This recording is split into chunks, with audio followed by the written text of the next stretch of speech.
Hi, Roy here. I thought I'd pop in with another announcement for October, a fabulous event known as Occult Detective October. So, this is a month exploring a particular subgenre of supernatural tales and of detective stories. And it's devised by MJ, Reading This Life.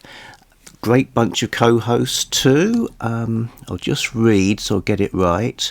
You've got Andreea, Infinite Text. You got Bob Freeman, Occult Detective. You got Dave Brzseski, who not on YouTube, although more about that later. Debbie Raynor, Raynor Reads Stuff. Gareth, Books, Songs and Other Magic. Gavin at Genre Books. Greg, Another Bibliophile Reads. Jim, Mystery and Mayhem. Michael K. Vaughan. Ollie, Criminolly. And myself. So, great bunch of folks, all really good channels to follow. So the thing we're looking at, I guess you could say it's a particular kind of supernatural story where the supernatural manifestation or being or threat or entity is being investigated by someone who's a professional or at least a regular dabbler in that field. Okay, so not just I'm in a haunted house, what's it all about, but someone who, it's a regular gig, it's either their job or something they do. And it's a particular kind of detective story where the crimes are supernatural in some way, at least apparently, because you have got occult detectives who are like debunkers.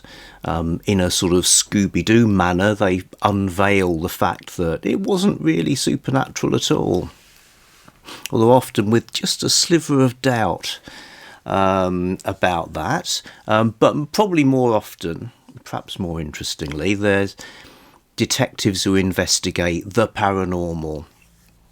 And that's what they're sort of trying to figure out. That's the situations they're putting themselves in.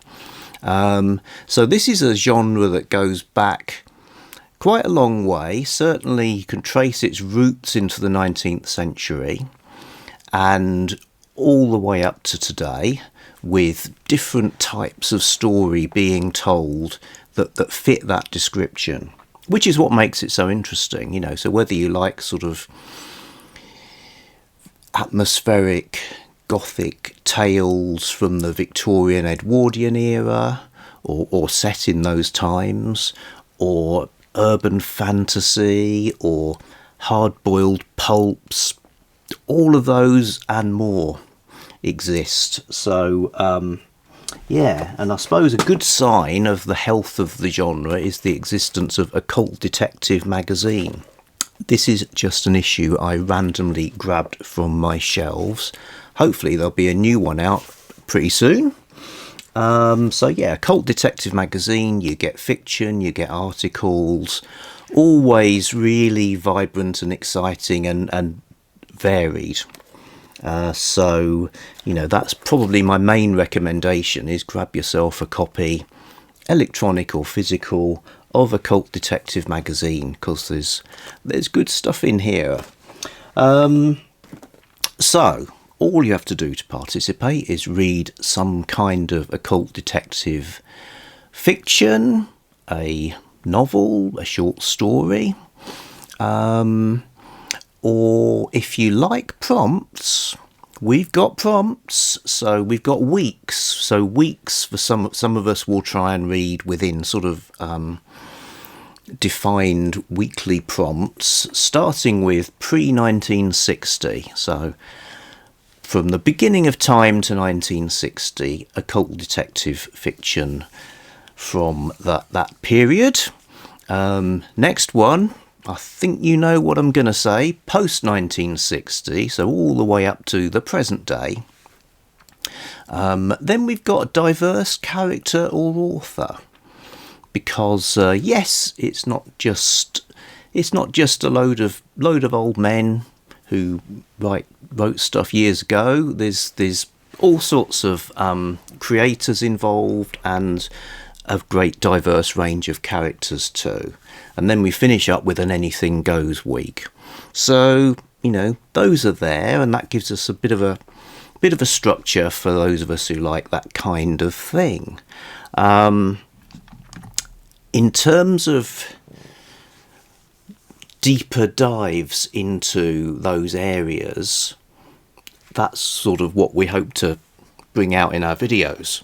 So I'll be hosting Dave Brzseski, one of the editors of Occult Detective magazine and a super expert on such matters. In discussion form, we'll bring out lots of ideas for things you might want to read, and as we'll do it live, you'll be able to throw in questions as well.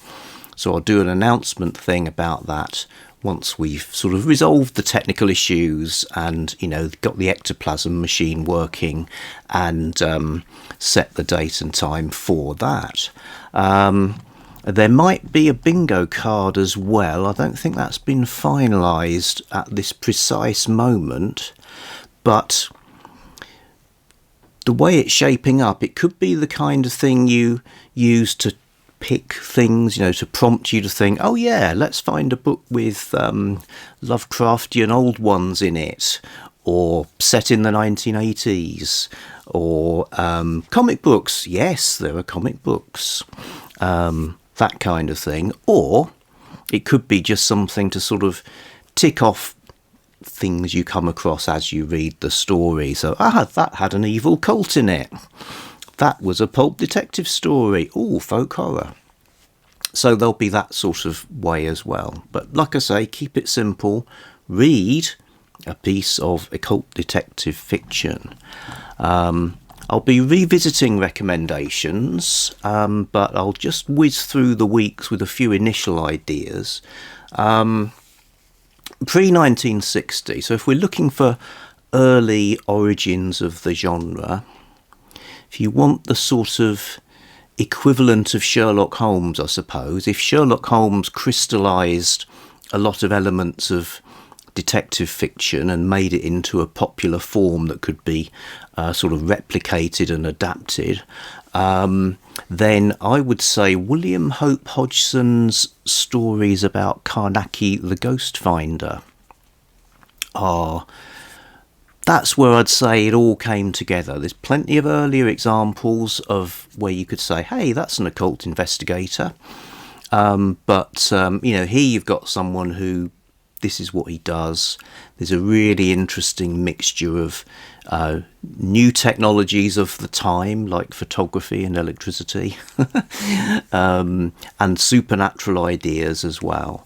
And Thomas Carnacki has been widely, extensively pastiched as well. Huge numbers of follow-up stories that, you know, either give him further adventures or team him up with other characters. So Carnacki, one to watch. I'll be reading Lady Mary's Experiences, a novel by Ada Maria Jocelyn, Ada Maria Jenyns. So this I found on a really useful website that I'll link to, called Brombones, put together by Tim Prazel, who also edited a bunch of anthologies. So that gives a really good timeline of occult detectives in the 1800s and early 1900s, and that's where I found reference to this novel as a sort of proto occult detective piece. So published in the 1890s, 1897, and these plainly packaged books are something the British Library do, where they basically give you a scanned edition of a otherwise hard to come by book. So they can be useful for getting texts that, you know, they're not on Project Gutenberg. It's hard or impossible to find second-hand copies. No one's reprinted them. So there's these. Although, pro tip, if the original book was in multiple volumes, so are these, So this is a 1-volume novel, but lots of books from this time were 2 or 3, and you'd have to buy multiple copies, which then gets a bit expensive. Anyway, Lady Mary's experiences is something I will experience. Also, watch this space for the rediscovery of an occult detective from the 19th century who is completely forgotten from the strange and sometimes disturbing world of juvenile magazines.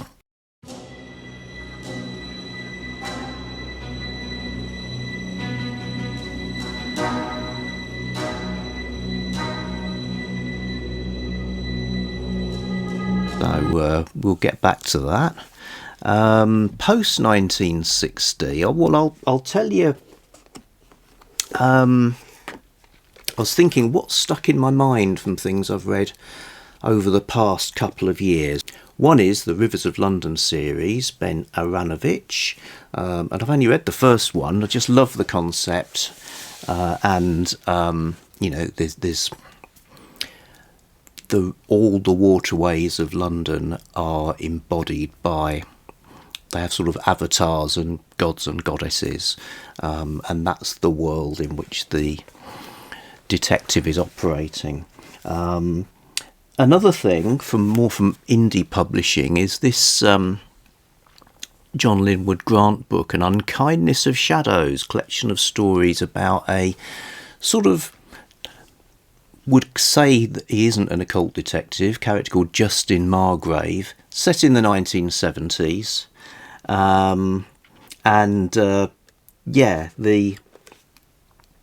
The stories, the evocation of the period, the character, all of that comes together in a delicious way. So I really recommend this, Unkindness of Shadows.